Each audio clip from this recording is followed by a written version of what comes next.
All right, Monica, Hey. you and I can already tell, even though we really don't know each other, we just met.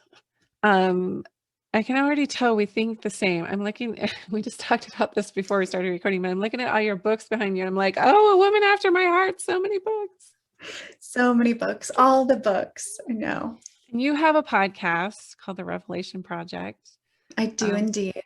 and so you know the game, like not game, that sounds like weird, but you know how it works where you just things align, people meet. Sometimes you don't even know why you have a guest on. And then as the conversation progresses, it's like, oh, yeah, we were supposed to coincide. And even if, with just our pre conversation, I can already tell this is going to be yummy. So let's start because you and I have a shared passion for the divine feminine and also Yes. for women stepping forward and getting out of their own way and just kind of claiming their own worthiness. You have a path with that. You have a journey that's led you to become super passionate around giving women the go ahead, the permission to be like, you're already worthy, you're already there. What was the, I guess, catalyst or turning point for you to get to where you're like now basing your whole trajectory on this, right? Like this is your thing. Yeah, it's my What thing. brought you there in your personal life? Whatever you feel comfortable sharing. Oh, I feel comfortable sharing everything. I mean, it's so funny because I'm like, well, it is the Revelation Project, right? So it's like full transparency for me. In fact, I kind of love the messy truth. So I'll start with really just saying that for me, it was like almost having to lose my life to choose my life. I would say that, like many women, I had been wearing all of the masks of perfection. I had created that picture perfect image, right?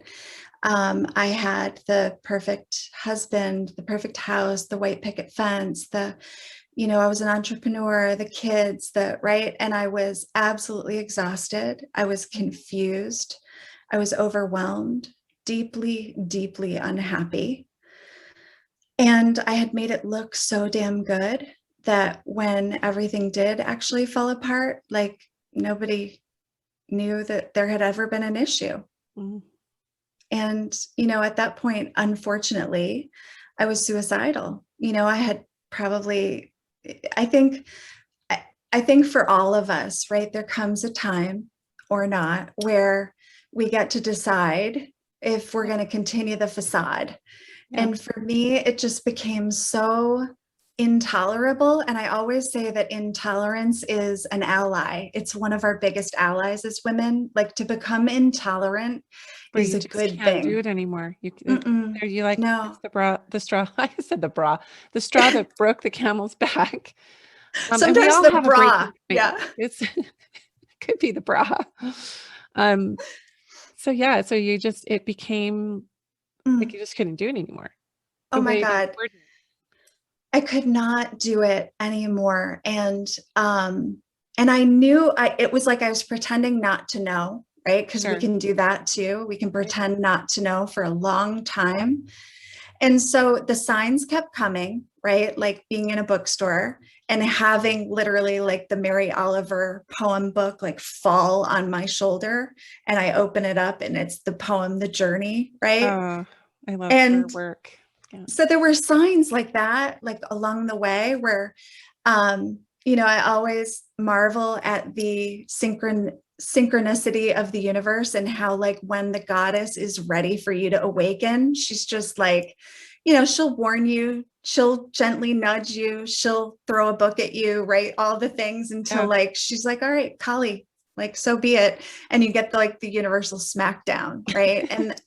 And that was Yeah. it. It was literally like it was coinciding with the last economic crash, which was around 2008, 2009. And at that point I had raised venture capital. I was like building an empire on quicksand. You know what I mean? Like, Mm. I had no foundation for everything that I was building because it underneath was all a lie, really. I mean, I wasn't being true to myself. And Yeah. and I don't think I was even willing to admit that to myself yet. Sure. Yeah. So it ended up being 8, almost 9 months in bed, which I think is interesting because it's how long it takes to birth a human, to gestate. And that was kind of like a rebirth experience for me, was kind of coming back to life after that experience, and having kind of a new understanding of like what my purpose is. And of course, I didn't have it all at once, but it continued to be revealed over time. And I feel like, the Revelation Project found me more than me finding her. Yeah. I love you refer to it as her. So when you were in bed, did you feel like that was a time of regrouping? Like, did you feel like you were getting downloads? Did you feel like, or was it straight up depression where you felt foggy? Or did you feel like you were being sustained in a way? Probably a mixture of both, I'm assuming, most of us, when we get into that. Yeah, which is so making me so curious about yours. But it was both. It was, there were times where it was just sleep, sleep, sleep, right? I did have 2 small children. So when everything fell apart, it included my marriage, my home, my business, like all of it. And so my kind of sole purpose at that time was to make sure that the kids were cared for. I had them in an early childhood program in a Waldorf educational kind of situation, which I was so blessed to have had. And I would literally like get them in their program and like come home, be in bed all day, and get them from school, get them fed, back into bed, right? There were times though that I was kind of having these almost like lightly sleeping, but like dreaming. And I thought I was dreaming, but I think so much more was going on. Sure. And, and I had these very interesting experiences. And in fact, toward the end, and I don't know if you saw that the logo is a butterfly, but when you look closer, it's 2 faces looking at each other. And oh, that's like the Rorschach inkblot test or whatever. I can see it now. Yeah. I didn't see it before. I just thought it was a pretty butterfly, but you're right. Yeah. And it's feminine. Yeah. Right. And so at the end, that image was etched in my mind because there was a way that I had, in what I thought was a dream, I was hovering over my bed. And I had had this experience where I had been dreaming almost about, it was almost like a deep dive into the underworld, where I was going and reclaiming the pieces of myself I had abandoned along the way.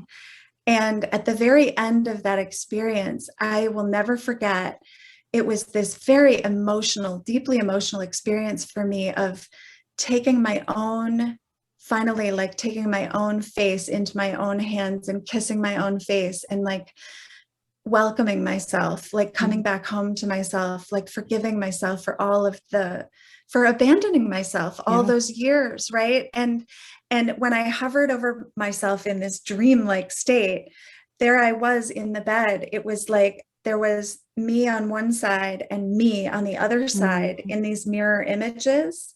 And it looked like a butterfly from up above. And the amazing thing, because of course, this is how the universe works when you're ready, is that right before I had gone to bed for that period of time, I had this incredible experience with my daughter of watching a butterfly emerge that we had in a chrysalis on kind of the windowsill. And she had come and woken me up in the morning and she was like, "Mommy, it's time," and the butterfly was sure enough coming out of the chrysalis. And we had this magical experience this morning, and I got to capture it in photographs of like its wings were still wet. But when I look back at the images, my daughter is wearing this little bracelet. It's a wishing bracelet and it says breathe. And I was like, oh my God, like the breath is spirit. And I had lost my spirit, right, for so long. It was like I had been, we talked about the fact that growing up Catholic, you would have thought that that would have deepened my connection. Yeah. And I'm going to circle back to that in a second. But when I think about what was really true for me about noticing that bracelet was I recognized that I had stopped breathing. Like I was always air hungry. I was always Yeah, like, gasping. yeah, like, Mhm. why can I not just breathe? Right? Like, Yeah. why am I always gasping for air? That is the first thing that goes Mm. as a signal to our physiology, to our spirit. Like you said, I'm freaking out that you said breath is spirit, because I literally did a post on Instagram like 3 days ago that said breath is spirit. Uh, that is typically, and I was never taught this, a whole psychology degree, a whole religious upbringing, everything. I, right? Like, when were we ever taught that spirit rides on the breath? And I think it's very feminine, but keep going. So It feminine. is. It is. It is. Absolutely. And yeah, so it, like, I was writing about the experience, of almost like when my world fell apart. I had this, it was like I could finally breathe again. It was like, oh, thank God, like, bring on the mess. Like, finally, there was this part of me, there was honestly this aspect of myself that was almost giddy at the prospect of, like, throwing, metaphorically, like throwing all the shit that wasn't working into this fire, Mhm. right? Because I was so tired of trying to hold it all together. And I think, to kind of segue into where I think so many of us women are kind of mistakenly duped into holding it all together, holding the world all together, when what we really need to do is, like, give ourselves permission to let it all fall apart. Because I think Yeah. unconsciously we keep a lot of this, a lot of not only the facade in place, but the system, which I call patriarchy, in place, which is all of the systemic intersections of isms that we. Yeah. It's like the Mhm, collection of traditions that mhm. have gotten us into the mess we're in now. That's my definition of patriarchy. I don't necessarily think it has to do with men in general. It's No, me neither. systemic. Yeah. So so you're in bed and you're having these beautiful, almost like dissociative experiences, probably ultra states of consciousness to prepare you for your work. Sometimes that, what I have found in the people I've worked with and in myself, that we're taught that it's not spiritual to be messy. And then all of a sudden our body stops us. Like, Mhm, if you're not going to stop, I will stop you, which is such a beautiful healing gesture, that mhm. we have gone into all these avoidance mechanisms to actually, avoid stopping. But you have kids to take care of. You have, things to do. For me, I was a very functional, like, I didn't stay in bed all, and whatever. I would have to nap and do different things, which was like, I've even felt guilty about taking a nap. I still kind of do sometimes. But it was more, what I've come to the realization now is because, and I don't know what your family history is, and we can get to that later. But because of my religious upbringing and because of my family patterning, I literally, let me back up. It was, severe depression in women, mothers, suicide. I lost a sister to suicide and an aunt. Both of them were mothers. I, my own mother struggled with depression a lot as I was growing up, but she was in bed a lot for a period of time. But I think I formed this thing very young, and I think it's why I even went into psychology to begin with, that if I just kept working and I kept being busy and doing things and producing and achieving, I would never get depression. So whenever it felt like it was like there, I would work harder.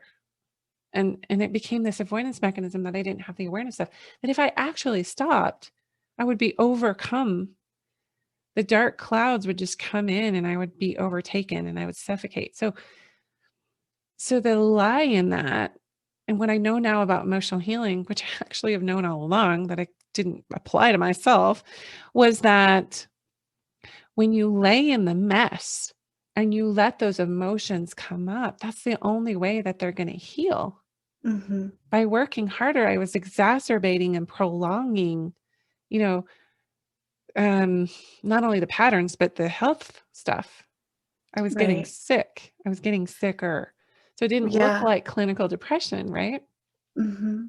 So for you, when you had that, what brought you out of bed? What was the catalyst that was like, okay, and thank gosh I had kids too, like younger kids, Yeah, because that does move you. it does It, move you. you have It, to do stuff, I right?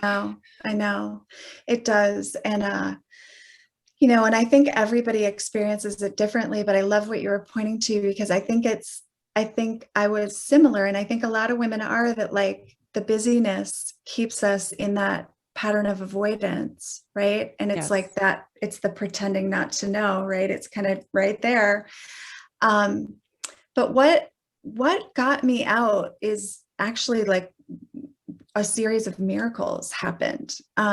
You know, and I think that we're willing to kind of, so again, to kind of go back to like how I was raised, which, so my mother actually left the convent to marry my father. So, Wow.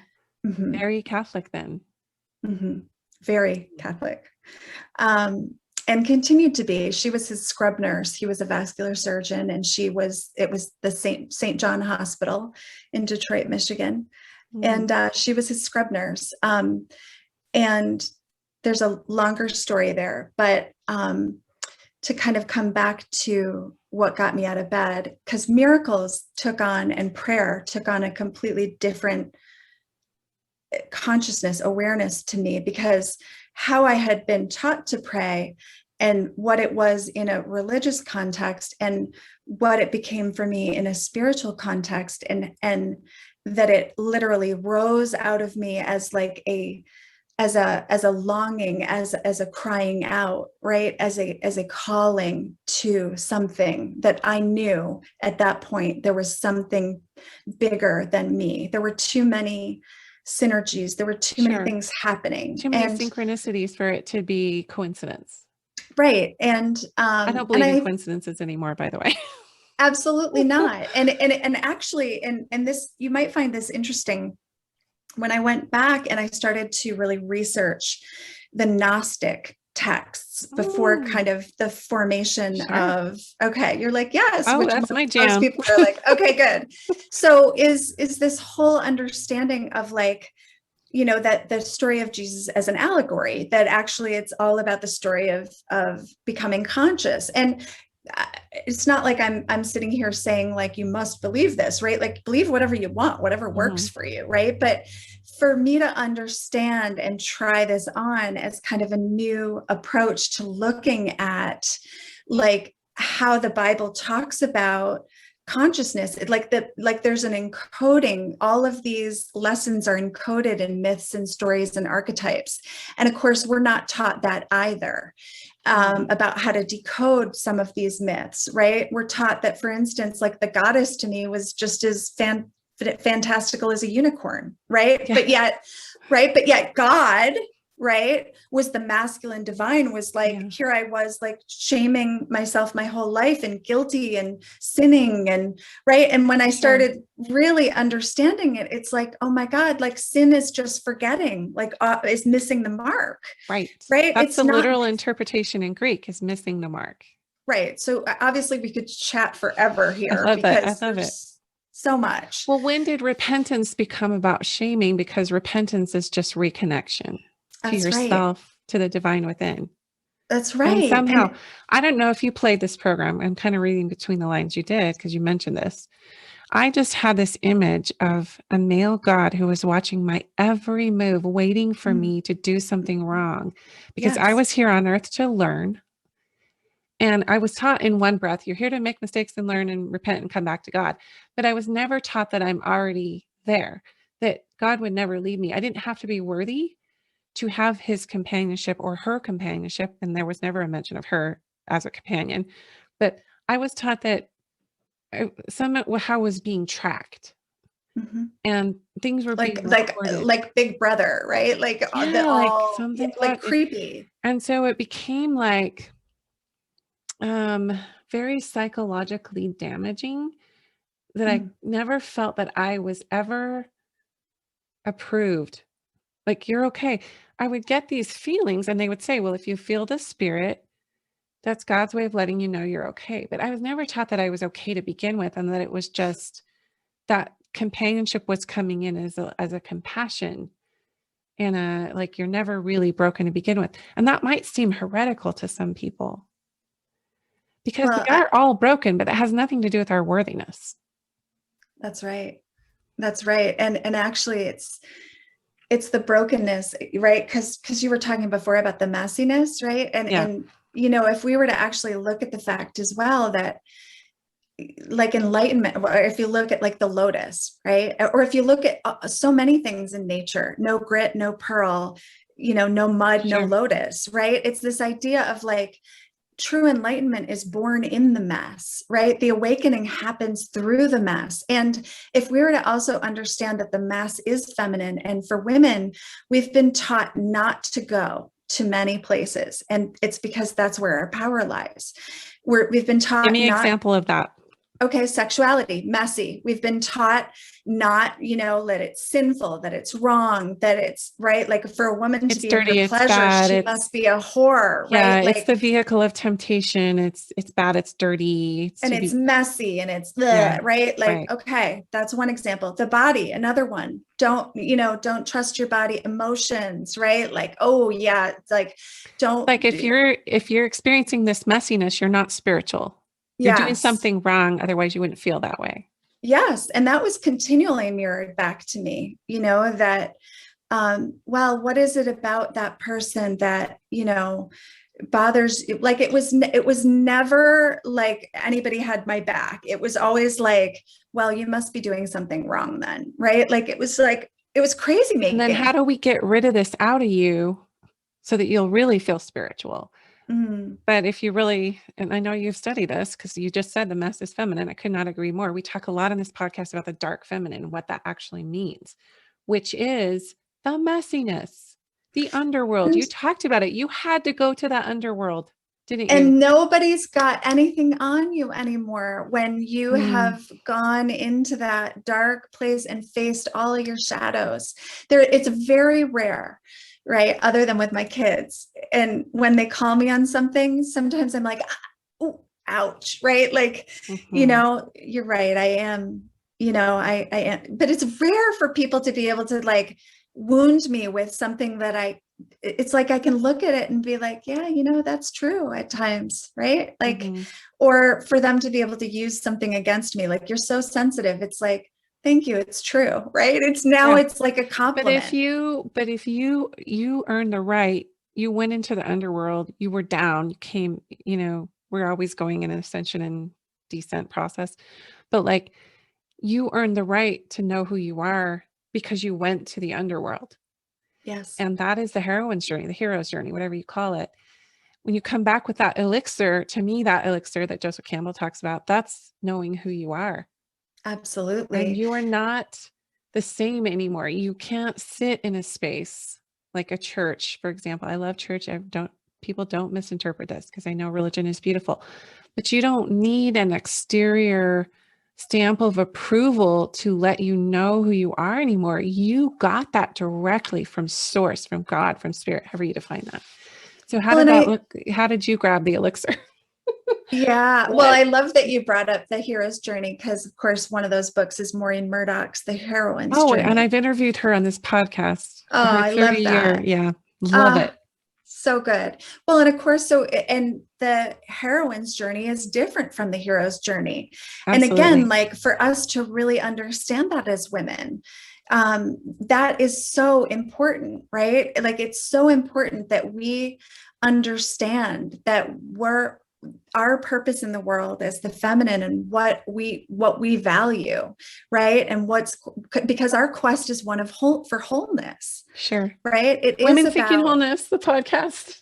Exactly. That is the quest. Actually, what if, I say this a lot, what if you were a little kid sitting in church and you were taught that you're already whole? That you actually didn't even have to search for it. That there's nothing that you would ever do, no matter who you are, where you've been, what you've done. You're whole. What if we had gotten that messaging very early? Right? And bless our parents, they didn't get that messaging. No, I mean, this is a legacy, right? Of breaking the chains of, really people who've been enslaved basically in some strange form in this trance, right? Sure.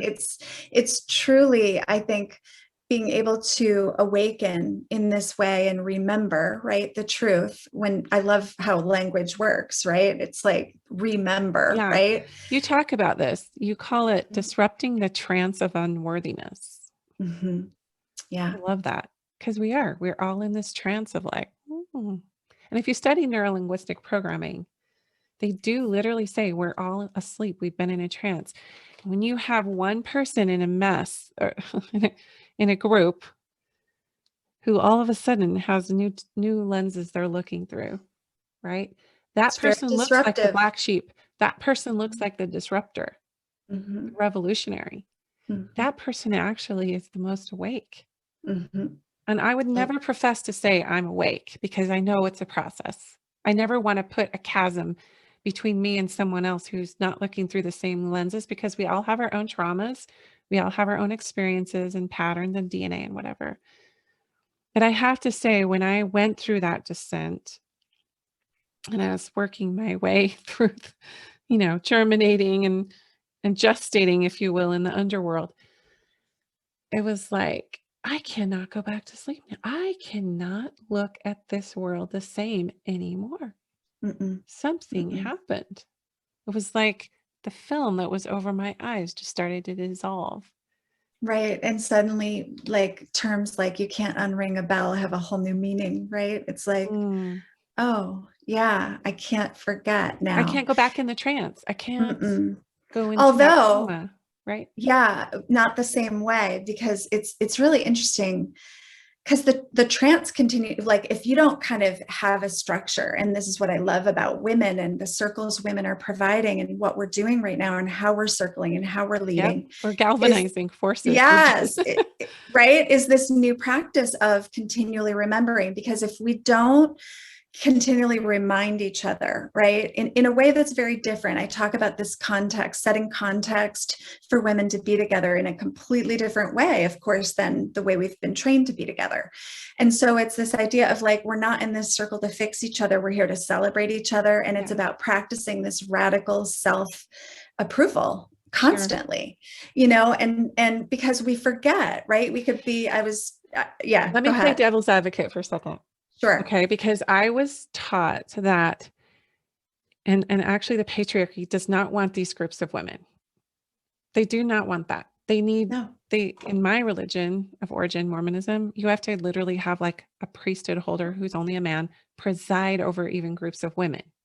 And also in the home, the man is taught to preside. I'm not even kidding you. I And know, I I know. never felt comfortable. Like when I was at girls' camp and we're like burying our souls and there's a man right there. But it's like, why can't you just leave us women alone? Why can't we just be together? Because that's Anyway, too so dangerous. it is Yeah, dangerous. And I it's think on some dangerous. level, they don't want women to rise to that wisdom power that we inherently have.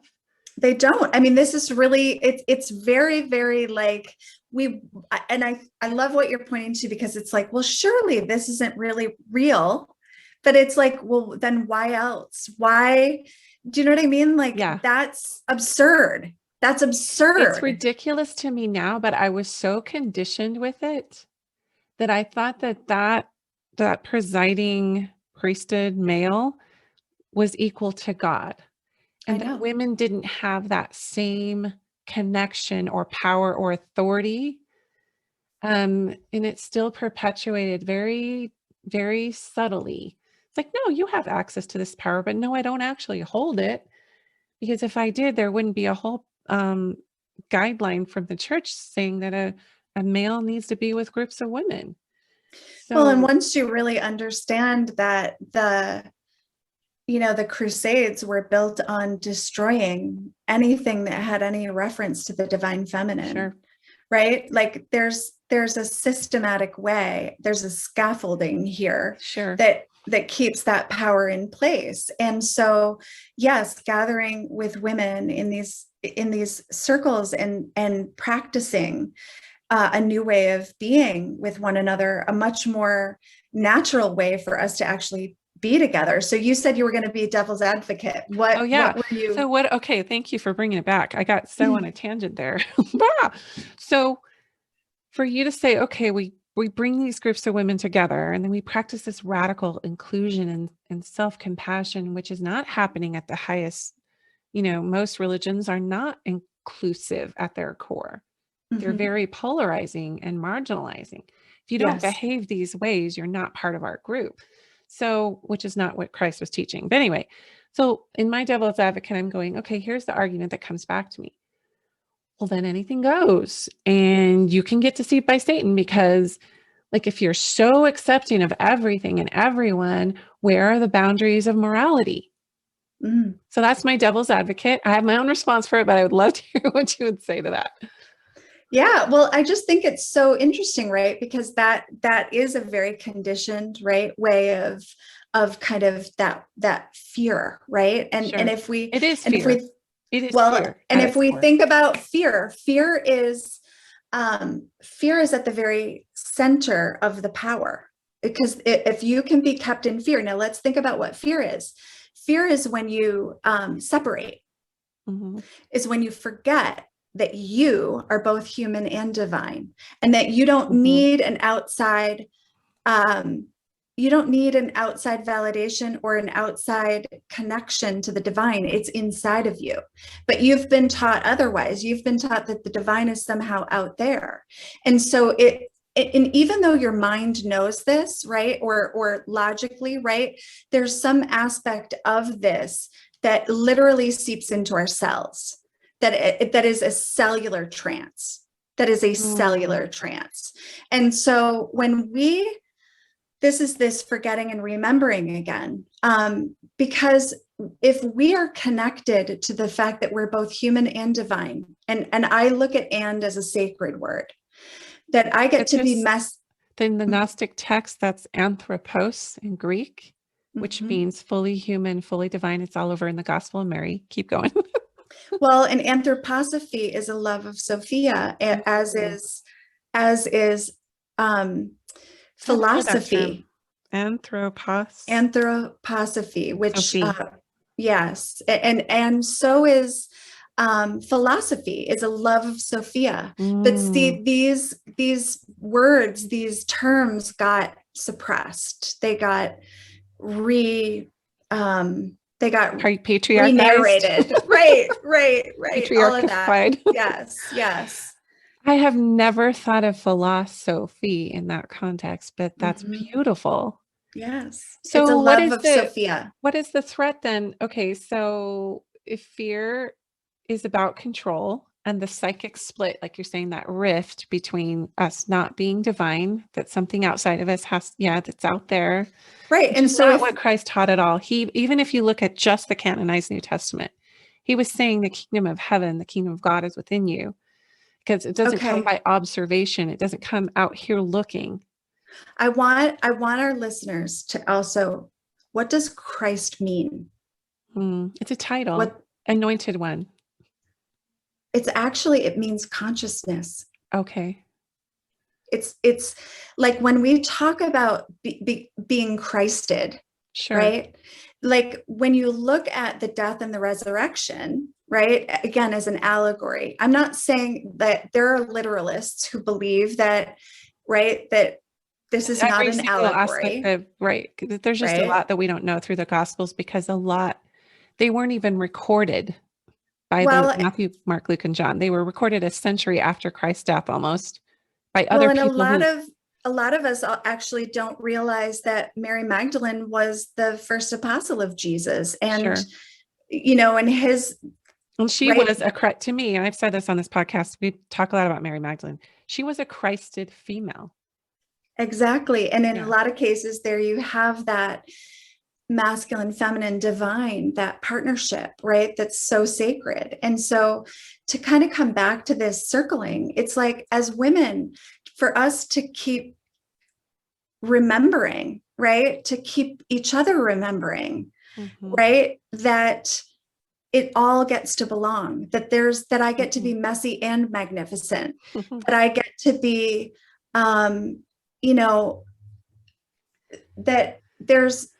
that the whole world is a paradox, that it's supposed to be, that there's what if what's happening is actually the ideal?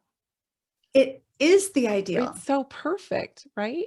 Yes. The I messy. mean, So okay, if we look at what's going on in the world right now, mm-hmm. every when we think about, I mean, if I don't know if this gets too crazy, but when we even think about the forces that have been at work over the past, especially 4 years, and we think about what has been revealed in that time period for us to look at more closely, and that the world suddenly just came out with some virus that made us all settle down and pause and stop the world, right? Like, hello, is there not some divine choreography here? Right. Even if it came through nefarious means, it's still like Donald Trump, right? I mean, people have different opinions on him. I personally feel like he has a lot of misogynistic tendencies that he's tried to gloss over, and other people have too. But it was still perfect that we get this cowboy in the White House to shake it up. And like you said, the virus, even if it was a total conspiracy, like, you know, planned Illuminati. I don't even read that stuff, but I know there's a lot of, I get people sending me stuff and I'm like, you know what? I don't care, because I'm going to say this. I'll tell you what's triggering me worse than anything right now. So you have this, these literal zealous religious people who, like you said, are taking everything so literally. Mm-hmm. They literally think they are better than everyone because of what they believe, and that they can't wait for the world to burn so that their righteous selves can be lifted up. And I'm saying this is across the board in most religions right now, because that polarizing thing is happening. So they literally can't wait for this rapture, or this like be lifted up and taken away, because they're so great and righteous for what they believe. And they want to wipe everyone else out. They want the messy to go away, because it's some just psychological way that makes them better. That well, saves them. I I can't just stand it anymore. I know I can't it take just it. means that you've forgotten to laugh because it is so damn absurd. And It is ridiculous. and here's what I want to say about that. If we were to actually look at even the word apocalypse, what does that mean? Right? Apostle? I don't know. No, apocalypse means to reveal. Okay. It means to lift the veils, right? So what we're all experiencing is a revelation project. That's what we're experiencing. That's a great reframe. Apocalypse is lifting of the veils. It's to reveal. That's what it means in Greek. And so and in fact, all of this is being revealed. It's also, this isn't happening to us. This is happening for us.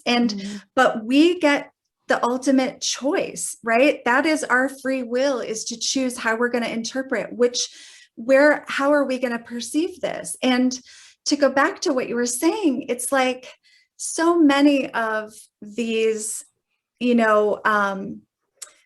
literalists, I will say, right? Extremists, because it is a form of terrorism. And at the core of it, I believe, is fear and scarcity, because that fear is what separates us. And it's what makes us believe the lies of scarcity, which is that more is better, that this is just the way it is, right? And that there's a third one, and of course Lynn Twist is the master of this.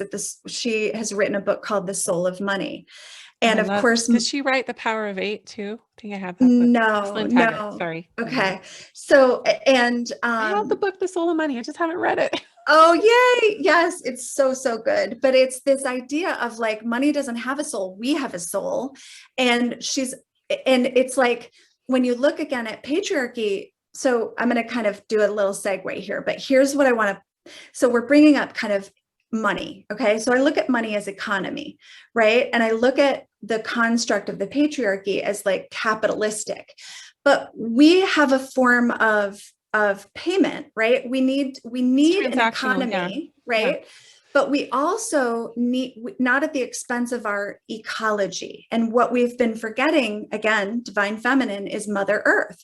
So when we remember that we're both human and divine, we can also create a new world, meaning however you want to take that, metaphorically, whatever. But it's this idea of having, just as you would if money is masculine and ecology is feminine, or economy is masculine and ecology is feminine, there needs to be an integration of the two, because we've been plundering Mother Earth, Yeah. right? In this quest for power. And it's like, there is plenty for everyone. And again, going back to this fear of scarcity, fear of being wrong, fear of messiness, For a lot of people, it's shadows. because we have such a deep need to belong. We will create all of these constructs like, I don't want to get left out. What do I need to believe so that I don't get left out of the special people? For me, it was being favored of God. That has been a theme my entire life. And I didn't realize it was like spiritual elitism or egoic, really, spiritual ego, to want to be one of God's special people. But that was conditioned in me so young. I didn't realize how it was leaving out 99.9% of the population for me to hold and espouse that kind of a belief. And not only is it unchristlike, but it's terrorism, like you said. I'm glad you called it terrorism, because what kind of God would annihilate most of his children and population to have a select group of special ones, right? But again, that need to belong, and to come back to our spiritual home is so integral to our spirit, regardless of whether we have religious beliefs or not. And I can see how that gets perpetuated. The more that the earth is, like you said, the more that we're coming back to this remembrance, it's shaken up some systems. And some people are doubling down on that, right? I know. Let it burn, let it go. We need a person in the White House to save us all. No, we don't. We need to integrate the masculine and feminine inside of ourselves and include people. That's right. And there's a way that he becomes his own archetype, right? And again, what are the lessons there? You've got to look a little bit more deeply and understand that sometimes people are symbolic of what is needing to happen. They're a mirror, right, for our unfinished business. And so it's again, it all depends on how you choose to perceive it. And that becomes your free will. And that's where I think, again, like, all we can do is speak what's true for us and hope that it reaches the ears of somebody that starts to question. And when we question, we disrupt the trance, and what we've been taught is the blind faith. Yes. In some of these closed systems, it's like, don't question, doubt your doubts, and have faith. Don't use your brain. Just don't question and just accept, because this is the way God wants it. Yes. And yet your body holds the wisdom. And so for how long was your body telling you? Every time I heard that phrase, I'm like, that doesn't feel right. What? Right. And then we're told not to. Person, gosh dang it, I'm curious. There's nothing wrong with that. And thank God, because that became your mechanism for unlocking, right, the keys to your own liberation. Which I'm still trying to do. Aren't you? Like, every day. Don't get there. You don't arrive there. It's a practice.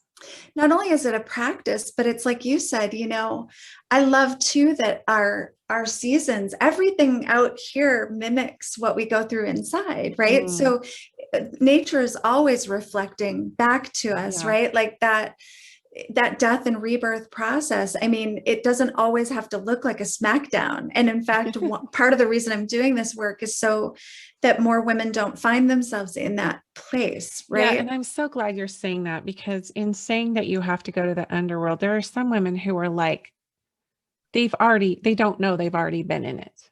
They don't know they've lived in it.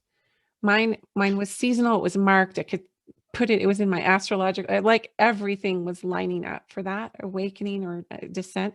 But I just want to tell the listeners, like, embrace that.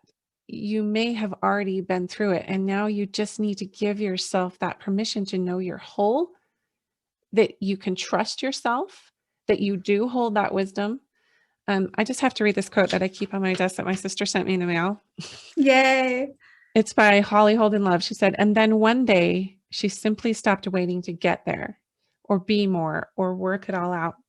And she laid down on the grass and drank in the beauty of the messy wonder that was her life.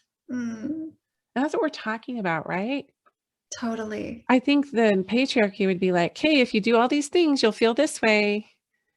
And that's so masculine. There's no nuance in that. It's so transactional. Let's go back to that. Spirituality is not transactional.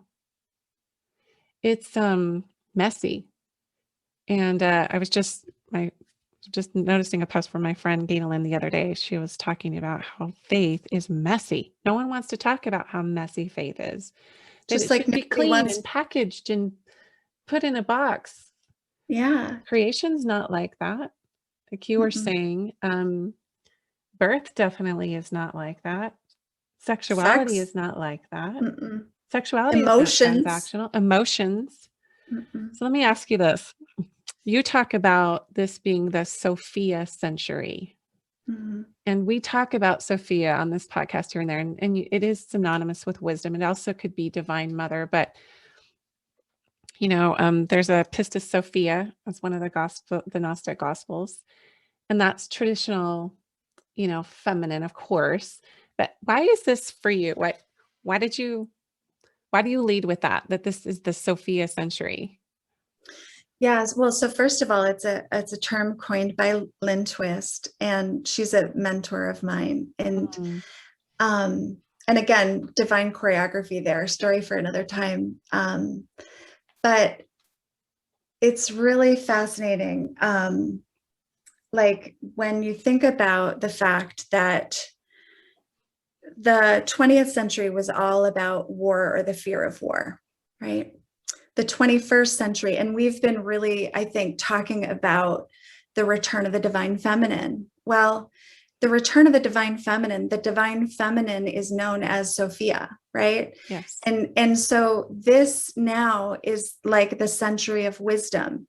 When we think Mm, about when we think about wisdom, okay, I love this. It's like I think about the goddess Athena, and I think about the fact that Athena was accompanied by an owl, right? And why an owl, right? Well, an owl, what makes an owl wise is its ability to cleave through the darkness and to come back with a higher perspective from having had the darkness. mhm, And so when you look at the Sophia Century and you look at the darkness of war and separation and the fear of scarcity and the fear of war or right, like sure. we're learning, we're remembering, Mhm, right, that we're remembering what love really is, we're remembering what unity really is, we're literally remembering that mhm, we are both human and divine, and that in order to have a better world, there's also this beautiful prophecy that has been talked about for centuries, and it's about the birth of humanity. And the right wing is the masculine wing, and it's overdeveloped and it's in fact become violent. The left wing, which is the feminine wing, has not yet been fully extended, and it's kind of had atrophy, right? And so the mhm, idea is that the birth of humanity, that this century is all about strengthening the left, the feminine wing, so that the bird of humanity can soar, so that it stops flying in circles. I love that. Such beautiful imagery. Mm-hmm. Uh, I think to even bring that back to, I love archetypes. I love what like you said, how they mirror back to us what we need to heal within ourselves.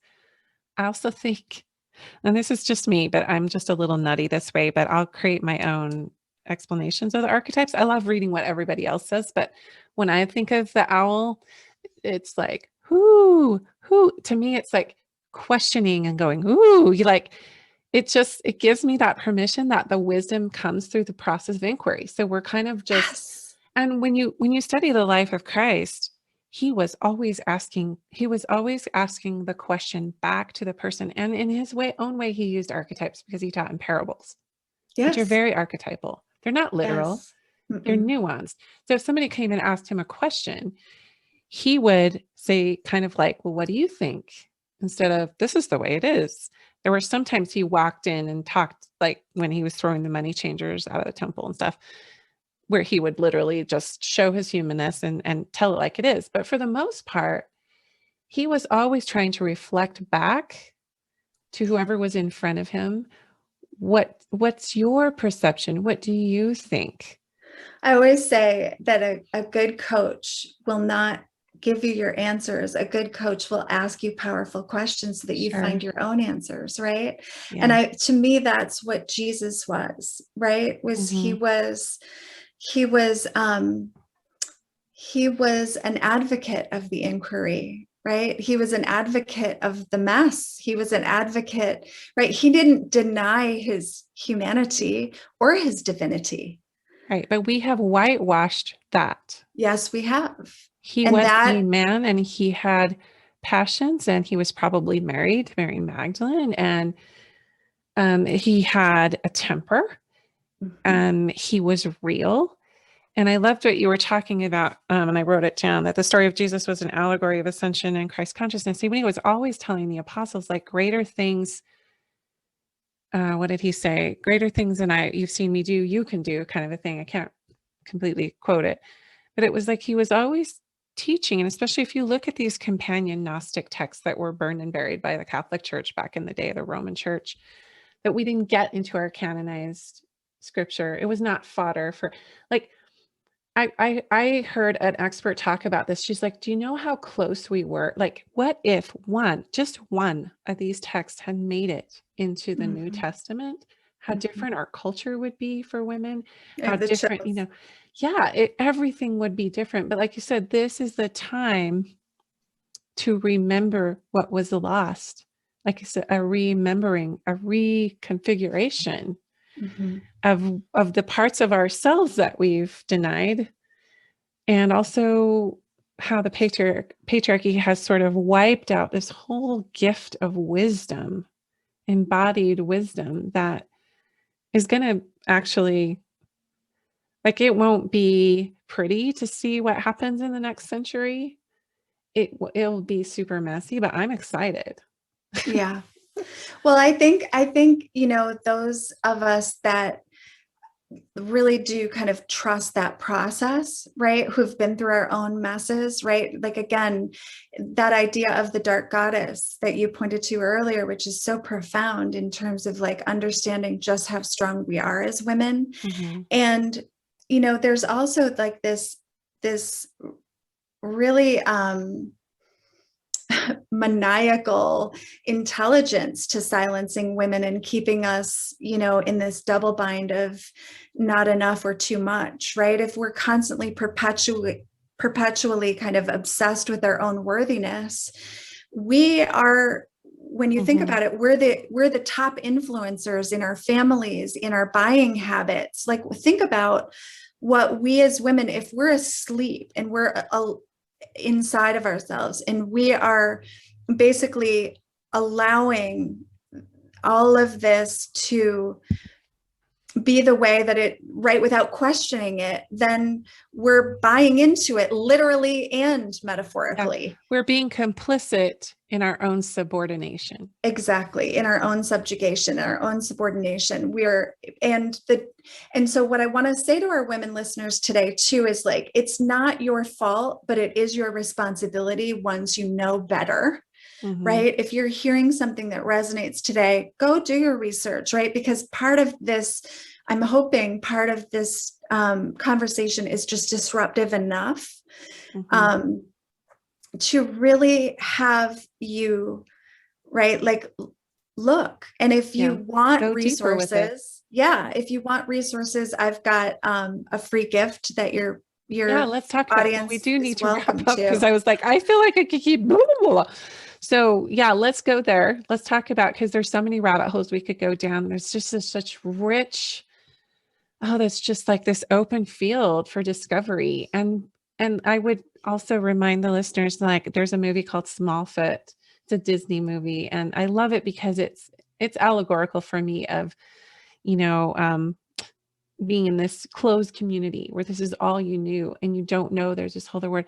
And there's a song from it that Zendaya sings, and it's always are is curious. There's nothing wrong with that. It's called A Wonderful Life. It's a beautiful song.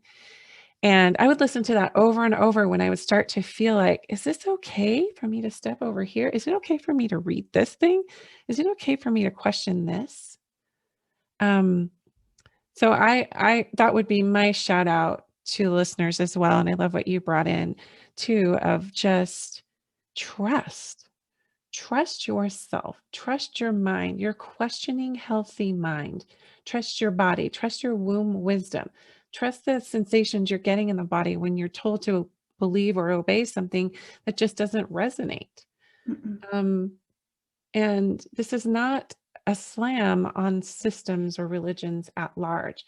What it is a reclamation to come back into your own knowing, because that's all you have when it comes down to it. Okay, so how can our listeners find your offerings, Monica? I've loved this so much. Me so like too. you, I mean, I could just go on and on. This is obviously a subject I'm deeply passionate about.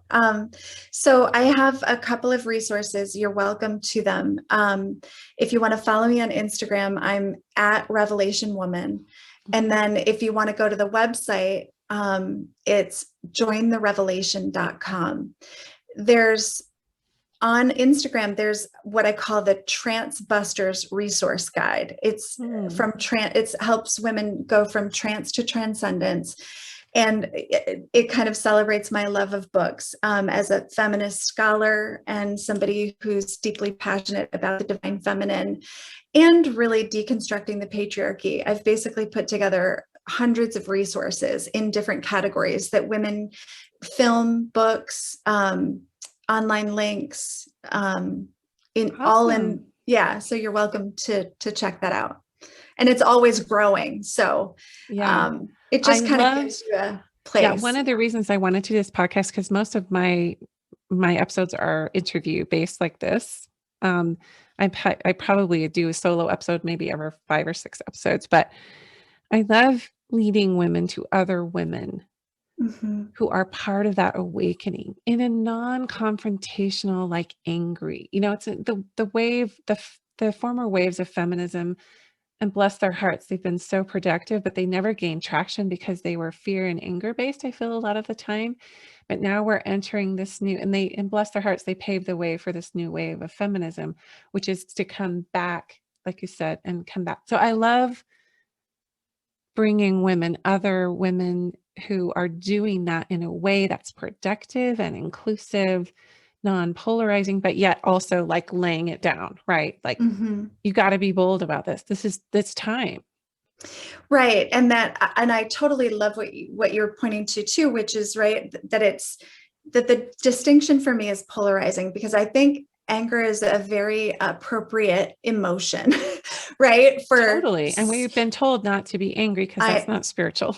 And that's very messy. It's messy to be angry. So again, there's a lot of ways, again, we've been steered to be a certain way because our power is actually over here. So it's been a bit of smoke and mirror. So I just want to need to rise up with that righteous indignation, that righteous anger. It's not hurting anything. In some cases, it's purifying. Yes, very cathartic too. Okay, well, thank you so much for your time, Monica. Thank you. This was amazing. Totally. I look forward to doing it. And I want to have you as a guest on my show. Oh, I would love it.